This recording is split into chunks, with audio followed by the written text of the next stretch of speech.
정말 병원을 찾아오셔야 되는 경우는 상호가 안 될 때는 병원을 조금 일찍 찾아오시는 게 맞다고 생각해요. 사기를 당한다든지 또 문제 연루가 된다든지 경계선은 항상 좀 애매한 것 같아요. 사실상 치매는 할 수 있는 게 많지 않아서 물어보는 팁 중에 하나는 정말 건망증인지 기억력의 감소가 맞는지. 심리실 언니들 은쌤 봄쌤입니다.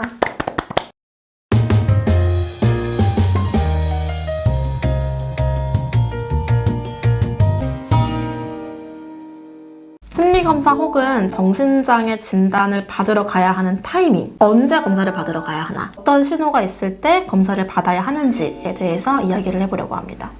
아동들 같은 경우에 이제 늦게 오시는 경우를 보면 시기를 조금 놓쳐서 안타까워가지고 이런 경우가 종종 있어요. 3개월쯤에 옹알이를 시작을 하고 한 12개월이 되면 천말 단어를 하고 24개월이 되면 사용할 수 있는 단어가 폭발적으로 증가하고 이제 신체 발달이 오면서 같이 나타나는 언어적인 인지 발달이 수반이 돼야 되는데 조금 늦는데도 불구하고 조금 느린 아이인가 해가지고 자연스럽게 좋아질 거라고 생각하고 그냥 장애 진단을 받는다는 것 자체가 불이익이 올 것 같아서 오지 않았어요. 적절한 치료가 이루어지면은 다시 정상 발달 되돌아갈 수 있는 맞아요. 훈련을 통해서 좋아지는 부분들은 빨리빨리 이제 좋게 만들어서 나머지 발달까지 늦추지 않도록 떨어질 수가 있거든요.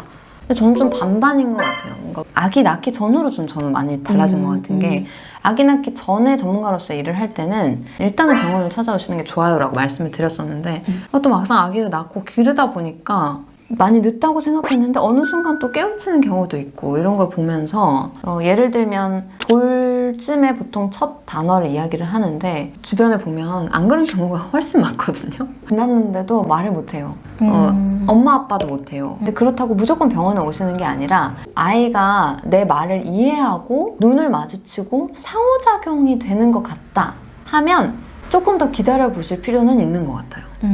정말 병원을 찾아오셔야 되는 경우는 눈맞춤, 상호 교류가 안 될 때는 병원을 조금 일찍 찾아오시는 게 맞다고 생각해요. 이거는 좀 일찍 판별이 되는 것 같아요. 외국에서는 16개월인가부터 자폐 진단을 내릴 수가 있고 자폐 치료를 시작하기도 하거든요. 저는 요즘에 영유아 발달 검진 정말 많이 하잖아요. 실제로 국가적으로 영유아 발달 검진 시켜주잖아요. 발달 지연 소견이 왔으면 그냥 가야 된다고 생각해요. 맞아. 교사들이 사실 어머니 병원 가셔야 돼요. 이렇게 얘기를 하는 게 정말 부담스럽고 큰 용기를 내고 이제 이야기를 하는 거라서 그런 이야기를 했다. 그럴 때 좀 유심히 살펴보시고 병원 오실 만한 이유가 전 되는 것 같아요. 청소년의 경우에는 또래 관계 문제 있을 때도 병원이나 센터 찾아오시면 좋은 것 같아요. 그러니까 뭐 어떤 장애 진단을 위해서가 아니라 하더라도 평가를 통해서 찾아낼 수가 있고 교정을 얼마든지 해줄 수 있는 부분이 있기 때문에 또래 관계에서 지속적인 문제가 이어진다. 반복되는 뭔가 문제가 있다. 센터나 병원에서 검사를 받아보시는 것도 좋죠. 아이들이 혼자서 병원을 찾아가는 게 좀 쉽지는 않잖아요. 특히 정신과는. 아이들은 이제 병원에 가고 싶어 하는데 누구나 힘들지. 이 정도 고통은 누구나 겪는 거지. 뭐 이런 걸로 정신과까지 가냐. 결정은 전문의 또는 심리 전문가가 하는 거거든요. 그러면 그 판단에 따라서 치료 계획을 세우시면 되지 이거는 누구나 겪는 거야. 이렇게 판단하지 않으셨으면 좋겠어요. 경계선 지능은 사실 보호자도 판단하기가 쉽지가 않아요. 그렇죠. 너무 익숙하니까요. 그냥 이 아이가 조금 또래에 비해서 성숙하지 못해요. 좀 어려요 라고만 이야기를 하시는 경우가 많거든요. 근데 알고 보면 지능상의 문제가 있는 거죠. 장애 진단에 해당할 정도로 지적 능력이 떨어져 있지 않기 때문에 전문가가 아닌 다른 사람들이 보기에는 그냥 좀 사회생활이 안 되는, 눈치 없다는 이야기를 이제 많이 눈치가 듣는다든지 없고 행동이 느리고 아니면 미숙하다. 너무 순수하다. 그러니까 학교 성적이 좋지 않은데 그거랑 별개로 또래 관계에서 자꾸만 문제가 생기는 거예요. 어떤 공동체에서 계속해서 피해를 받는 경우, 사기를 당한다든지 반복적으로 어떤 속임수에 빠지거나 어떤 문제 연루가 된다든지. 경계선은 항상 좀 애매한 것 같아요. 그래서 해석할 때도 늘 조심하게 되는 것 같아요. 장애인과 이제 경계선의 차이는 정신장애인들은 일상생활을 독립적으로 해나갈 능력이 없기 때문에 저희가 장애라고 진단을 하는 것이고, 근데 경계선 지적기능 같은 경우에는 일상생활을 독립적으로 하시기에는 문제가 없는 지능인 거예요. 여러 가지 어떤 외적 자원이 있고 성격적으로 건강하고 이제 밝은 사람이라서 크게 내 삶에 어려움이 없다고 하면은 굳이 검사를 받을 필요가 있느냐? 그쵸.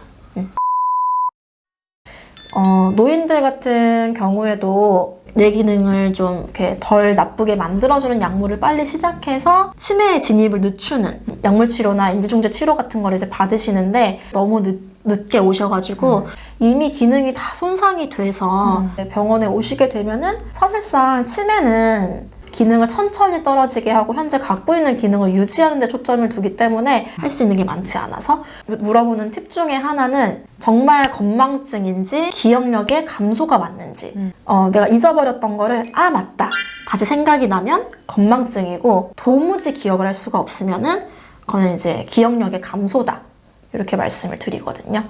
내 부모님, 조부모님 관찰을 했을 때 기억력의 감소가 실제로 온 것 같다든지 그래서 눈에 띄는 변화가 생기시면 병원을 좀 찾아오셨으면 좋겠고 조기에 발견할 수 있다면 앞으로의 인생에 걸려있는 문제라고 생각을 하거든요.